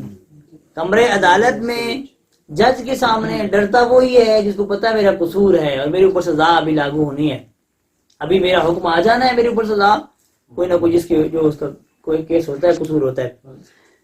تو بھائی بات یہ ہے کہ یہاں پہ وہ مراد نہیں ہے، اگر آپ کہہ رہے ہیں کہ دنیا میں بھی جو ہے جو انسان مجرم نہیں ہے وہ نہیں ڈرتا، اسی طرح خدا کے سامنے یقیناً جو مجرم نہیں ہے وہ تو نہیں ڈرے گا، لیکن یہ ڈرنا وہ ڈرنا نہیں ہے جو جرم کی وجہ سے ہوتا ہے، یہ ڈرنا وہ ہے کہ جس طرح آپ کسی عظیم ہستی کے سامنے جاتے ہیں، عظیم ہستی کے سامنے بیٹھتے ہیں، آپ ایک استاد کے سامنے، آپ ایک عالم کے سامنے، آپ ایک مجتہد کے سامنے، آپ اپنے ایک کسی بھی شعبے کے ماہر بڑی شخصیت کے سامنے جب آپ بیٹھتے ہیں تو آپ کے اندر ایک ہیبت اور رعب ہوتا ہے اس کا، تو آپ جو ہے وہ ایک آپ کا دل کانپ رہا ہوتا ہے، لیکن کانپنے کی وجہ نہ کوئی آپ نے جرم کیا نہ گناہ کیا ہے، ممکن ہے وہ بہت مہربان بھی ہو مگر اس کا رعب آپ کے اوپر اتنا ہوتا ہے، آپ اس رعب کی وجہ سے۔ اب لوگ کہتے ہیں کہ دیکھیں جی مولا علی کی دعا کو محل ہے، مولا نے کہا کہ اے خدا میرا تیرے علاوہ کوئی نہیں ہے، کہا کہ خدایا میں تیرا حقیر بندہ ہوں، ضعیف بندہ ہوں۔ اب بعض لوگ کہتے ہیں کہ جی یہ ہمیں سمجھانے کے لیے کہا ہے، ہمیں سمجھانے کے لیے نہیں کہا، امام سجاد نے دعائیں پڑھی ہمیں سمجھانے کے لیے صرف نہیں پڑھی، خود روئے ہیں، خود تضرع کی ہے، کیوں؟ اس لیے کہ ہم جب سوچ رہے ہیں سوچتے ہیں کہ یہ عام معاملہ ہے، یہ معاملہ اس کے ساتھ ہے، وہ جب اس کے مقابلے میں جاتے ہیں تو چونکہ معرفت زیادہ رکھتے ہیں۔ اب دیکھیں نا یہاں کوئی بڑی شخصیت بیٹھی ہو تو بچہ نہیں ڈرے گا ان سے، بچے کے اندر ان کا حیا نہیں ہوگا، بچے کے اوپر اس کا رعب نہیں ہوگا، بچہ جو ہے وہ ان کے سامنے اچھلے گا، کودے گا، کھیلے گا، سارے کام کرے گا، لیکن جب ہم بیٹھے ہوں گے تو ہم بڑے احترام سے بیٹھے ہوں گے کیونکہ معزز شخصیت کے پاس بیٹھے ہیں. ایسا ہی ہے نا, جتنی معرفت زیادہ ہوگی اتنا اس کا احترام زیادہ ہوگا, جب احترام زیادہ ہوگا تو اتنا خضوع زیادہ ہوگا. آل محمد کی چونکہ خدا کے متعلق معرفت زیادہ ہے, لہذا وہ جو روتے ہیں یا راتوں کو اٹھ جاتے ہیں یا ماہ رمضان میں بستر لپیٹ دیتے ہیں, وہ اسی لیے لپیٹ دیتے ہیں چونکہ وہ حقیقی طور پہ اپنے خداوند عالم کی معرفت رکھتے ہیں اور ان کے اندر وہ حقیقی خشوع پایا جاتا ہے جو ایک مومن کی علامت ہے. لہذا کیا کہا گیا کہ ایمان والوں جو ہے ان کی خوبی یہ ہے کہ وجلت قلوبہم, اور ایمان میں کیا ہوتا ہے, اضافہ ہوتا ہے. الذین یقیمون الصلاۃ ومما رزقناہم ينفقون, اس کو بھی آپ دیکھ لیجئے گا انشاءاللہ. اولئک هم المؤمنون حقا لهم درجات عند ربهم ومغفرۃ ورزق کریم, اس کو بھی آپ دیکھ لیں گے انشاءاللہ. اور بھی بہت ساری آیات ہیں. ایک سلوات پڑھ لیں محمد اللہم صلی علی محمد وعلی اگر آپ ٹاپک کے لیے ٹائم اس کے لیے ہے تو ہم اس کو کمپلیٹ کرتے ہیں. اگر آپ سمجھتے ہیں کہ خستہ شدید فارسی کے بقول تھک چکے ہیں تو نہیں کرتے, لیکن میں اگر آپ اجازت دیں تو جی آپ کی قلت ہے, میں جو ہے چند باتیں قبلہ کی صحت و سلامتی کے لیے بآواز بلند صلوات. اللہم صلی علی محمد وعلی محمد. دیکھیں میں چند گزارشات, ایک تو میں نے یہ کہا کہ ایمان کے حوالے سے ایک جو یہ چیز ضروری ہے وہ یہ ہے, قرآن نے بھی کہا ہے کہ نؤمن ببعض نہیں ہونا چاہیے کہ بعض پہ ایمان اور بعض کا انکار, ایسا بھی انسان کو نہیں ہونا چاہیے. یہ ایمان کے متعلق ایک اہم نقطہ ہے. بعض لوگ توجہ فرمائیں, بعض لوگ جو ہے ایمان تو رکھتے ہیں مگر ایمان یا تو بعض چیزوں پہ رکھتے ہیں. مثال کے طور پہ بعض اوقات یہ ہوتا ہے کہ انسان کو آپ کو کہنا کہ یہ کام اہل ایمان کے لیے ہم نے یہ کام شروع کیا, آئیں بسم اللہ کریں, تو جہاں تک اس کو آسان لگے گا بسم اللہ جی ہم آپ کے ساتھ ہیں, جہاں مشکل ہوتا ہے پھر پیچھے ہٹ جاتے ہیں اور بعض کا انکار کر دیتے ہیں. یہ ہم ہی لوگ ہیں, اپنے اوپر توجہ کریں کیونکہ ہم نے خود ڈھونڈنا ہے کہ ہم کہاں پہ کھڑے ہیں, ہم کہاں ہیں ابھی. ہم جو اتنے بڑے بڑے کام کر رہے ہیں, آپ دیکھیں بہت سارے لوگ آپ دیکھیں گے کہ چھوٹا سا مسئلہ جو ہے وہ کہتے ہیں نہیں یار ادھر میں نہیں جاتا, کیوں ادھر یار وہ کھانا لیٹ ملتا ہے, مسئلہ بھوک لگ جاتی ہے, بھوک برداشت نہیں کر سکتے, ٹھیک ہے, تھک جاتے ہیں, یا کوئی کام کہتے ہیں تو کام کرتے نہیں ہیں. جو آسان کام ہوتا ہے اس میں آگے ہوتے ہیں, جو مشکل ہوتا ہے اس میں پیچھے ہٹ جاتے ہیں. یہ کام جو ہے اس کی یہ دلیل, یہ قرآن کہتا ہے کہ ایسے نہیں ہونا چاہیے, ٹھیک ہے. ایک اس حوالے سے نقطہ ہے. اور یہاں پہ میں جو اہم نقطہ بیان کروں گا وہ یہ ہے کہ ایمان کو التقاطی اور متحجرانہ بھی نہیں ہونا چاہیے. وہ کیا ہوتا ہے, تھوڑا توجہ فرمائیں گے. التقاط کا مطلب یہ ہے کہ آپ جو ہے مختلف نظریات کو جمع کر لیتے ہیں, ایک کشکول بنا کے کہیں کہ یہ میرا عقیدہ ہے, اس طرح وہ آج کل لوگ کر رہے ہیں. اسلام کے ساتھ یہی ہو رہا ہے, ٹھیک ہے. خود آپ پاکستان میں دیکھیں تو کتنا بڑا التقاط ہے پاکستان میں. پاکستان کی ثقافت دیکھیں, ایک طرف اسلام, ایک طرف ہندوازم, ایک طرف مغربی کلچر اور ایک طرف پاکستانی اپنا کلچر. یہ چار کلچر ملا کے ایک پاکستان بنتا ہے. آپ دیکھیں جو بھی چیز معجون بنا دی وہ کیا بن جاتی ہے, اس کو کوئی نام ہوتا ہے, بے نام ہو جاتی ہے. بھائی فقیر جو گھروں میں جاتا ہے اور سالن مانگتا ہے, مثلا کوئی گوبھی دیتا ہے, کوئی دال دیتا ہے, کوئی مرغا دیتا ہے, کوئی کچھ دیتا ہے, کوئی کدو دیتا ہے, تو اب وہ جب بن جاتا ہے ایک کشکول میں اکٹھا سارا پتہ نہیں کیا بن جاتا ہے, تو اسے اس مکس کو کیا کہیں گے آپ, کیا نام دیں گے کہ یہ کیا ہے. کوئی اسے کہہ سکتا ہے کہ یہ جو ہے میں نے فلاں چیز ہے کھائی ہے, یہ فلاں چیز ہے میرے پاس, وہ کیا ہو جاتا ہے. اسی طرح بہت سارے لوگ فقیر ہیں, آج لوگ فقیر ہیں جو نظریات ادھر ادھر سے لیتے ہیں اور ایک ایسا معجون بنا لیتے ہیں, اپنا کشکول بھر لیتے ہیں کہ جس میں جو ہے پتہ ہی کوئی نہیں ہوتا کہ کون سا نظریہ اس کا جو ہے وہ ٹھیک ہے اور کون سا غلط ہے. توجہ فرما رہے ہیں, یہ ہو رہا ہے آج کل ہمارے معاشرے میں کہ لوگ جو ہے نظریات کو اس طرح کر لیتے ہیں. یہ التقاط میں عرض کروں گا کہ یہ جس طرح ہندوازم میں ایک پایا جاتا ہے, ایک ہندو تاریخ میں آپ نے شاید سنا ہوگا کہ ایک اکبر تھا, اس کا پورا نام اکبر بادشاہ کے نام سے مشہور تھا میرے خیال میں. اس نے ایک بنایا تھا دین, اس کی بیوی ہندو تھی اور وہ خود مسلمان تھا, تو کہا کہ جو ہے میں نے جو ایک دین بنایا ہے جس میں آدھا ہندوازم ہے اور آدھا اسلام ہے. تو یہ نہیں چلے گا. ایمان لانا ہے تو پورے قرآن پہ لانا ہے, پورے منشور خدا پہ لانا ہے. مسلمان وہ ہے جو اس پورے منشور کو مانتا ہے, وہ مسلمان نہیں ہے جو اپنے پاس سے ملاوٹ کرے.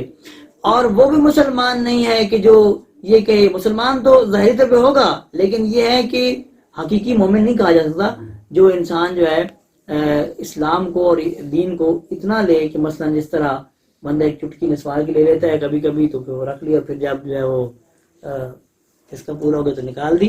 ایسے نہیں, یا جس طرح آٹے میں آپ نمک ڈالتے ہیں اسی طرح اسلام بھی تھوڑا سا میں رکھا ہوا ہے. مسالہ جات ڈالتے ہیں ایک سالن میں, اچھی غذا میں, اس طرح جو ہے ہم نے اسلام کو رکھا ہوا. یہ نہیں چلے گا, یہ التقاط ہے. اور میں یہ کہوں گا کہ یہ مسیحی تو یہ بات کر سکتا ہے, عیسائی تو یہ کہہ سکتا ہے کہ یہ التقاط مفید ہے کہ آپ دین کو جو ہے مثال کے طور پہ ایک گوشے میں رکھ لیں, کبھی کبھی دین پہ عمل کر لیا کریں, یا دین کو فقط انفرادی چیزوں میں استعمال کریں, اجتماعی میں نہ کریں. مگر اس مسلمان نہیں کہہ سکتا. کیوں؟ اس لیے کہ مسلمان کا یہ عقیدہ ہے کہ دین جاویدانی ہے, قیامت تک دین اسلام رہنا. توجہ میری طرف رکھیں, دین آخر تک رہنا ہے قیامت تک. یہ عقیدہ ہے مسلمان کا کہ یہ جو دین میرا ہے, جس نبی کو میں مانتا ہوں, اس کی شریعت تا قیامت باقی ہے. اور میرا یہ بھی نظریہ ہے کہ یہ دین جو ہے ہر حوالے سے کامل ہے, اس میں کوئی مشکل نہیں ہے. کوئی ایسی چیز نہیں جس کے بارے میں دین نے مجھے بتایا نہ ہو. تو پھر ہمیں کیا ضرورت ہے ہم یہ کہیں کہ میں فلاں سے بھی نظریات دوں, فلاں سے بھی دوں. یہ ارتقاء ہے. اور تحجر کیا ہے؟ مقدس مابی, اس طرح خوارج میں تھی مقدس ماب لوگ. متحجر یعنی مقدس ماب, جو ایک مقدس کسی کا جو ایک نماز پڑھ لے تو کہتا ہے میں نے بڑا احسان کر دیا. ایک نماز پڑھ کے بھی بڑا خوش ہوتا ہے, کہتا ہے کہ میں تو کیا ہوں اور یہ لوگ کیا ہیں بیچارے.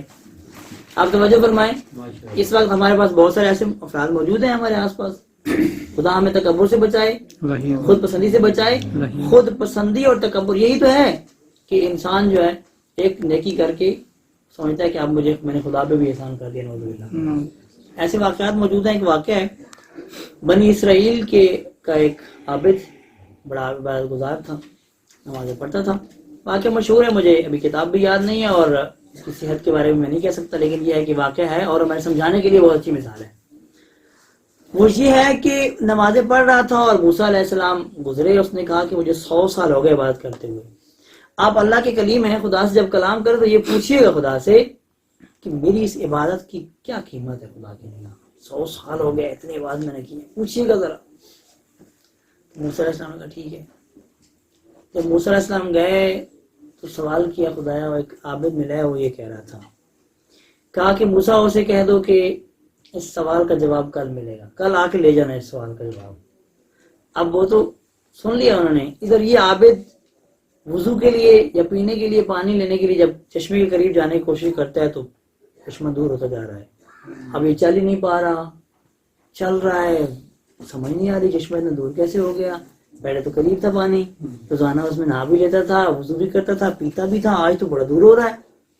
پیاس کی شدت جب غلبہ آیا تو کہتا ہے کوئی بندوبست ہو. اچانک دیکھا کہ ایک جو ہے بندہ آ رہا ہے. کچھ مطمئن ہوا کہ بندہ آئے گا اور مجھے پانی پلائے گا. قریب آتا ہے تو دیکھا کہ اس کے پاس پانی بھی ہے. قریب آیا اور کہا کہ مجھے پانی کا گلاس دو. اس نے کہا ایسے تو نہیں ہوگا, پہلے تم یہ کہو کہ میں نے وہ 100 سال کی عبادت تمہیں دے دی. 100 سال کی عبادت میں سمجھتا ہوں کہ وہ تیری ہو گئی, اس کے بدلے مجھے ایک گلاس پانی دو. میں نے عبادت کی نہیں خدا کی, ٹھیک ہے. کہا نہیں ایسے تو نہیں کروں گا. کہا میں پانی بھی نہیں دوں گا. جب کہا کہ میں پانی بھی نہیں دوں گا, گھبرا گیا, پریشان ہوا, اور پھر سوچتا ہے کہ یار عبادت تو پھر بھی کر لوں گا, ابھی میری جان تو بچ جائے. کہا اچھا دے دو پانی. توجہ فرمائیں, کہ پانی دے دو, کم از کم جان بچ جائے. وہ 100 سال کی بات میں اعتراف کرتا ہوں کہ میں نے نہیں کی, وہ تمہاری ہے, اور میں پانی پیتا ہوں. پانی اس نے پیا اور وہاں پہ ہی اپنی اس 100 سال کے بعد قیمت لگا دی. توجہ فرما رہے ہیں. ادھر موسیٰ علیہ السلام نے کہا خدایا اس سوال کا جواب جو کل دینے آیا, پوچھنے آیا تھا, کہا کہ اس کا جواب اس نے خود طے کر دیا ہے. اس نے جواب یہ طے کیا ہے کہ 100 سال کی عبادت ایک گلاس پانی کے بدلے میں دی ہے. اسے جا کر کہو کہ میرے ساتھ کیسے حساب کرو گے. میں نے تمہارے لیے ندیاں, دریا, سمندر, پھل, ہر چیز بنائی تھی, اور جب تمہارا دل چاہتا ہے یہ سب تمہیں مل جاتا ہے. تمہیں تو ایک گلاس پانی کے بدلے میں 100 سال کی بات کا انکار کرنا پڑا اور شیطان کو دینی پڑی. تو بتا اب تو نے جو ہے جو سمندروں میں نہائے ہو، دریاؤں میں نہاتے رہے ہو، وہ جو وضو کرتے رہے ہو، ٹھنڈے پانی پیتے رہے ہو، سب کچھ حساب کیا ہے اس کا؟ جب بتایا تو اس کی آنکھوں سے آنسو جاری ہو گئے. خدا بندار نے موسیٰ سے کہا ایسے کہیں میں نے بخش دیا ہے، تیری یہ ندامت ہی کافی ہے، تیری پشیمانی ہی کافی ہے. یہاں سے یہ نتیجہ ملتا ہے کہ کبھی بھی انسان کو کوئی عبادت کر کے اترانا نہیں چاہیے کہ میں نے بڑا کام کر لیا ہے. اس کی نعمات کو بھی دیکھیں اور اپنے آپ کو بھی دیکھیں کہ ہم کیا کر رہے ہیں. تو بہرحال عزیزان من، یہ جو موضوع ہے یہ بہت طولانی ہے، لگ رہا ہے کہ ابھی نہیں ہو سکے گا، اگلے نشست میں کریں گے. فقط 2 باتیں جو بہت ضروری ہیں. تہجد اور مقدس مابی اگر بڑھ جائے تو خوارج بنتے ہیں، اور اگر خوارج کے پیروکار آپ نے دیکھنے ہیں تو آج اس زمانے میں آپ کو بہت سارے نظر آ جائیں گے مقدس ماب، داعش کی شکل میں، طالبان کی شکل میں، جو اپنے نظریے کو مقدس سمجھتے ہیں، کسی اور کی سنتے نہیں ہیں، جو قرآن سے خود فتوے لینے کی کوشش کرتے ہیں، چاہے وہ خوارج تھے اس زمانے میں، یا آج کے طالبان ہوں، آج کی داعش ہو، یا آج کے اخباری و نصیری ہوں، جو کہتے ہیں کہ ہمیں ضرورت ہی نہیں ہے کسی عالم کے پاس جانے کی اور قرآن کو سمجھنے کی. یہ وہ سب مقدس ماب ہیں جو دین کے لیے سب سے زیادہ خطرناک ہے، جو اپنے آپ کو، اپنے نظریات کو ہی سمجھتے ہیں کہ بس حرف آخر ہے. یہ لوگ سب سے زیادہ خطرناک ہیں. اور اس زمانے میں خوارج تھے جنہوں نے مقدس مابی کی بنا پر کائنات میں سب سے عظیم ہستی کی تکفیر کی تھی. سب سے پہلے جسے کافر کہا گیا وہ علی ابن ابی طالب ہے. اور کہنے والے کون تھے؟ خوارج تھے. کافر کسے کہہ رہے ہیں؟ جسے نبی کل ایمان کہہ رہا ہے اسے یہ خوارج کیا کہہ رہے ہیں کہ یہ کافر ہے. اور لطف کی بات یہ ہے، تعجب نہیں کرنا چاہیے کہ آج بھی اسی خوارج کی اولاد کن کو کافر کہتے ہیں؟ پیروان علی کو. اور دہشت گردی سے بھی گھبرایا نہیں کریں. جو کچھ ہو رہا ہے، شہادتیں دی جا رہی ہیں، اس پہ بھی نہ گھبرائیں. اس لیے نہ گھبرائیں کہ دہشت گردی کی ابتدا بھی ان خوارج نے ہی شروع کی تھی، ابتدا کی تھی اور مسجد میں کی تھی. آج بھی جو دہشت گردی کر رہے ہیں، مساجد میں کر رہے ہیں، یہاں مختلف جگہوں پہ کر رہے ہیں، وہ یقیناً ان کے پیروکار ہیں. اور جو مر رہے ہیں مسجدوں میں وہ علی کے پیروکار ہیں. جو مر رہے ہیں امام بارگاہوں میں وہ آل محمد کے حقیقی پیروکار ہیں. اور جو مر رہے ہیں دین کی خدمت کرتے ہوئے. ہمارا یہ جو سال گزرا ہے اس میں ہم نے نقصان اٹھایا ہے لیکن ہم پریشان نہیں ہیں. قاسم سلیمانی اور ابھی محسن فخری زادے، یہ 2 ہمارے عظیم شہداء، اگرچہ مہدی مہندس بھی ساتھ ہیں آغا سلیمانی کے، تو یہ وہ عظیم شہداء ہیں. ہم پریشان اس لیے نہیں ہیں کہ یہ شہداء شہادت کے پیچھے بھاگتے رہے ہیں. خود یہ علی کے ماننے والے تھے. علی نے بھی کبھی خیبر میں، کبھی خندق میں، کبھی احد میں، کبھی بدر میں شہادت کو ڈھونڈا. اور جب پیغمبر نے بشارت دی شہادت کی تو کہا کہ علی پھر صبر کرو گے؟ کہا یا رسول اللہ یہ صبر کا مقام نہیں، یہ تو شکر کا مقام ہے. یہ روایت اہل سنن کی کتابوں میں موجود ہے، منابع اہل سنن میں یہ روایت موجود ہے کہ علی نے کہا کہ یہ مقام شکر ہے، مقام صبر نہیں ہے میرے لیے. اور علی کے پیروکار چاہے وہ یہ آغا سلیمانی ہوں یا مہدی مہندس ہوں، آپ نے سنا ہوگا کل پرسوں ایک آیا ہوا تھا آغا نصر اللہ حسن نصر اللہ کا بیان کہ مہدی مہندس نے مجھے کہا تھا کہ میرے بال سفید ہو رہے ہیں، میں پریشان ہوں، داعش سے جنگ بھی ختم ہو گئی ہے اور کہیں ایسا نہ ہو جائے کہ میں بستر کی موت مر جاؤں. علی کے ماننے والے ایسے ہوتے ہیں، علی کے چاہنے والے ایسے ہوتے ہیں. اور علی بھی جب شہادت مل گئی تو کہا فزت و رب الکعبہ، رب کعبہ کی قسم میں کامیاب ہو گیا. آج ان شہداء کے جنازے بتا رہے ہیں کہ وہ نعرے لگا رہے ہیں ہم کامیاب ہو گئے ہیں. اور الحمدللہ وہ کامیاب ہیں دنیا میں بھی آخرت میں بھی. اور جو کام علی نے شہادت کے موقع پہ کیا تھا، بڑے بڑے جہلا جن کو معاویہ نے جہالت میں رکھا ہوا تھا ان کی آنکھیں کھولی تھی علی نے شہادت دے کر. آج بھی بہت ساروں کی آنکھیں کھول رہی ہیں ان شہداء کی شہادت پر. خداوند عالم سے دعا ہے کہ خداوند عالم ہمیں اپنے ان شہداء کے ساتھ معشور کرے اور ہمیں ان کی راہ پہ چلنے کی توفیق عطا فرمائے. خدا ہمیں بھی شہادت کی موت نصیب فرمائے. خداوند عالم ہمیں یہ توفیق عطا فرمائے کہ ہم اپنے شہداء کی معرفت حاصل کریں اور مومنین تک اس پیغام کو پہنچا سکیں. کیونکہ کام دو ہیں ایک کام یہ تھا جو حسین نے کیا یعنی شہادت، اور ایک کام تھا پیغام جو زینب خاتون نے دیا. یعنی پیغام دو طرح کے تھے، ایک شہادت کے ذریعے دیا گیا، ایک جناب سیدہ زینب سلام اللہ علیہ نے بازاروں میں خطبات کے ذریعے دیا. ہمیں چاہیے ہم ان دو میں سے ایک کو اپنے لیے منتخب کر لیں، یا تو راہ حسین پہ چلیں یا راہ زینبی پہ چلیں. دو میں سے ایک کام کرنا ہے. اگر چاہتے ہیں کہ ہم کامیاب ہو جائیں تو پھر دو میں سے ایک کام کرنا ہے. راہ حسینی شہادت ہے اور راہ زینبی پیغام شہداء کو پہنچانا ہے. جناب زینب سلام اللہ علیہ نے اس پیغام کو پہنچایا. تو دوستان کہہ رہے ہیں کہ دعائے کمیل، تو آئیں چند جملات دعائے کمیل کے پڑھ کر توسل کرتے ہیں آل محمد سے. ہماری محفل اس وقت تک اپنے اہتمام کو نہیں پہنچ سکتی، ہماری محفل اس وقت تک مکمل نہیں ہے جب تک آل محمد کے فضائل کے ساتھ ساتھ ان سے توسل نہ کیا جائے، ان کے مصائب کو نہ پڑھا جائے. بس دو جملے بر محمد والے محمد صلوات. اللهم صل على محمد اللهم صل على محمد وآل محمد. اللهم صل على محمد وآل محمد. مومنین کرام، خدا وند عالم کا لطف ہے آج شب جمعہ کی رات اب سب جمع ہیں. خدا کا لطف ہے آج کی رات کچھ لوگ حرم امام رضا میں جمع ہوں گے، کچھ لوگ حرم امام علی میں جمع ہو کر دعائے کمیل کی تلاوت کر رہے ہوں گے. ہم وہاں تو نہ جا سکے، آئے مل کر دعا کرتے ہیں. خدایا ہم علی کے وہ کلمات دہرا رہے ہیں. علی نے ہمیں بتایا ہے آخرت میں انسان کو ایک نور کی ضرورت ہوگی. ہم نے تیرے قرآن کی تلاوت کی، ہم نے آل محمد کی فرامین کی تلاوت کی، ہم نے اس نور کو تلاش کرنے کی کوشش کی.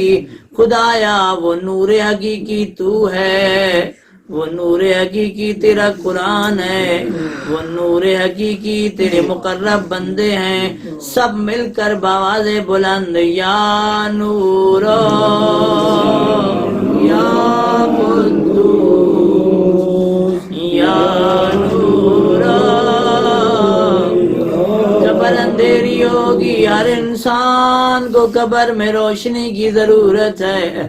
اپنے اپنے گریبان میں جھانک کر آج کی رات اپنے گناہوں کی معافی کے لیے آئے نور کا بندوبست کریں. ہم تو وہ ہیں جو ایک لمحہ بجلی چلی جائے تو ڈر جاتے ہیں. ہم تو وہ ہیں جو بچھو کے کاٹنے پہ ہم دردناک حالت میں آ جاتے ہیں. آیا آج اپنے لیے اہتمام کریں.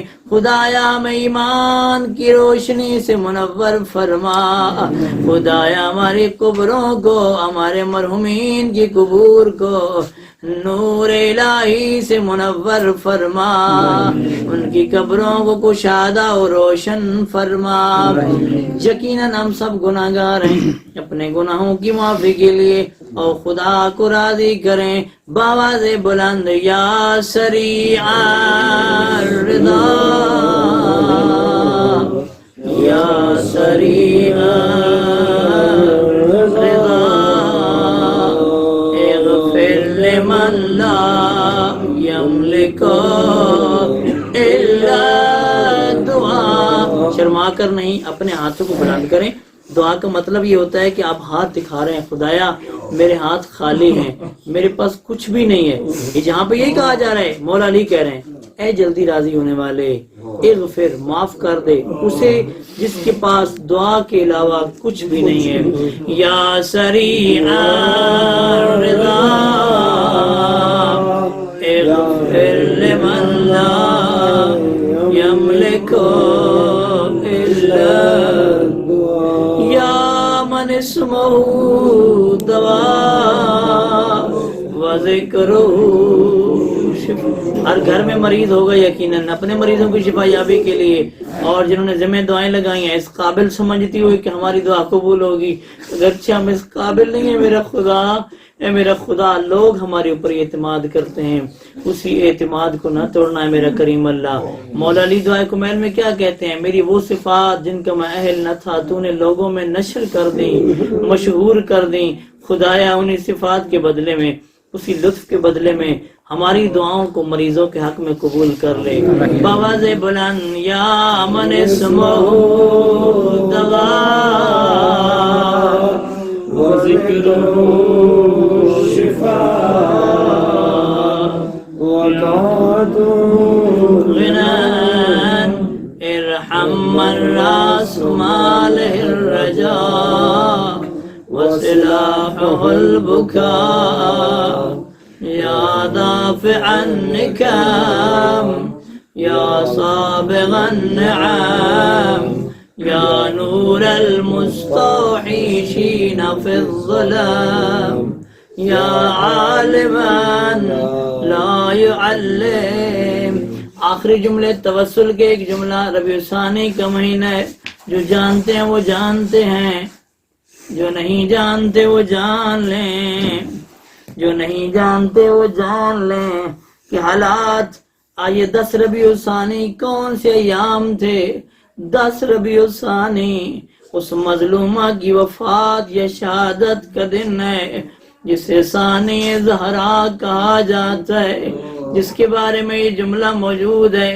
ایت اللہ مراشی نجفی کے والد کو خواب میں مولا علی نے کہا تھا اگر زہرا کی قبر دیکھنا چاہتے ہو تو کم چلے جاؤ، کم میں میری بیٹی فاطمہ معصومہ کی قبر ہے، میری بیٹی کی قبر پر جاؤ، وہی ثواب ملے گا۔ مومنین میں خود چشمدید گواہ ہوں، جو بھی اس بی بی کے پاس خالی ہاتھ جاتا ہے، کریم اہل بیت اسے خالی ہاتھ نہیں آنے دیتی، اس کی جھولیوں کو بھر دیتی ہے، جس کے صدقے میں علم ملتا ہے، جس کے صدقے میں تمام مشکلات حل ہوتی ہیں۔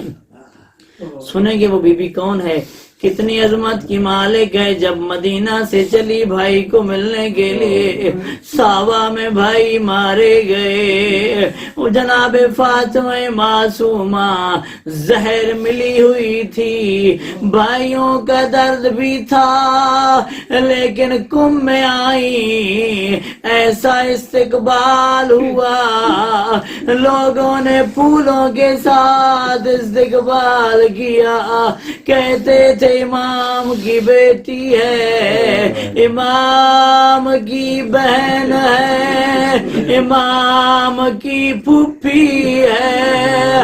آج بھی قم کے لوگ ہر اس دن کو جب بی بی آئی تھی پھول لے کر ساوا کی طرف جاتے ہیں، مرد و زن کہتے ہیں خوش آمدید اے بنت موسیٰ بن جعفر۔ میں کہتا ہوں اس بی بی کا اتنا استقبال ہوا تھا، استقبال کی وجہ یہ تھی کہ امام کی بیٹی ہے، امام کی بہن ہے، امام کی پھوپھی ہے۔ آئیں تاریخ کے ورق دیکھیں، ایک امام کی بہن آئی تھی، ایک امام کی بیٹی کوفہ میں آئی تھی، وہی کوفہ جہاں علی حاکم رہا تھا۔ لوگوں نے استقبال بھی کیا، مگر کیسے کیا؟ پھولوں سے نہیں، پتھروں سے استقبال۔ کہتی تھی بابا میں تیرے شہر آئی ہوں، بابا دیکھ میں مہمان لائی ہوں، بابا مجھے پتھر مارے جا رہے ہیں۔ جس کے ساتھ امام بھی تھا، کسی نے کہا سجاد 1 مہینہ پہلے مسلم بھی اسی بازار میں آئے تھے، مسلم بھی اسی دربار میں کھڑے تھے، مسلم کا سر جھکا ہوا نہیں تھا، آپ کا سر کیوں جھکا ہوا ہے؟ رو کے فرماتے تھے تو نے انصاف نہیں کیا، مسلم اکیلا تھا، مسلم کے ساتھ پھپھیاں نہ تھی، مسلم کے ساتھ بہنیں نہ تھی، میں کیسے سر اٹھاؤں میرے پیچھے علی کی بیٹیاں۔ پروردگار واسطہ محمد و آل محمد ہماری قلیل عبادت منظور و مقبول فرما، ہمارے گناہان کبیرہ و صغیرہ کو معاف فرما، ہمارے والدین کی گناہان کبیرہ و صغیرہ کو معاف فرما، ہمارے مرحومین کی مغفرت فرما، انہیں جوار امہ میں جگہ نصیب فرما۔ پروردگار واسطہ محمد و آل محمد ہمیں قرآن و اہل بیت کا دامن تھامنے کی توفیق عطا فرما، آل محمد کی سیرت پہ عمل کرنے کی توفیق عطا فرما، آل محمد کی محبت کے ساتھ ساتھ معرفت عطا فرما، قرآن مجید کو پڑھنے سمجھنے اس کے مطابق عمل کرنے کی توفیق عطا فرما۔